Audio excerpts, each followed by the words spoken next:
Si rrjedhoi erës së fortë bregdetare për dëmtimit ka rënë edhe një prej fushave sportive në zonën e Lungomares.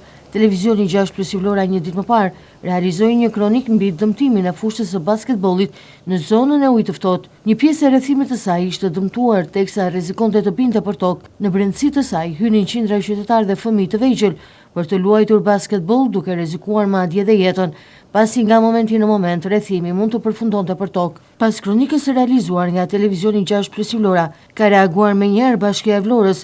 Punonjësit e saj nisën këtë të hënë planin për rehabilitimin e fushës së sportit dhe rrethimit që është dëmtuar.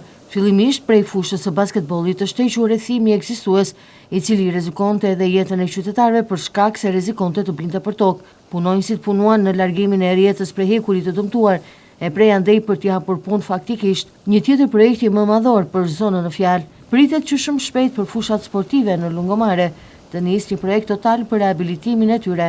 Projekt ky, i cili parashikon kthimin e fushave sportive në Lungomare në gjendjen e tyre optimale. Pritet po ashtu rehabilitimi të gjitha fushave të sportit në Lungomare në një projekt të realizuar nga Bashkia e Vlorës, krahas fushës së basketbollit, e cila tashmë është rehabilituar.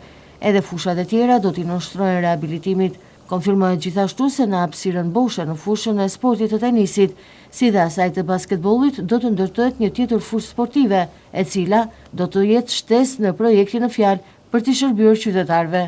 Teksa ende nuk është marrë në ngarkim projekti i rehabilitimit të fushës së parë të basketbollit, projekti i cili ka nevojë ende për shumë korrigjime, është realizuar mes shumë defektesh të cilat pritet të ndërhyet për riparimin e tyre si dhe garantimin e cilësisë së punimeve.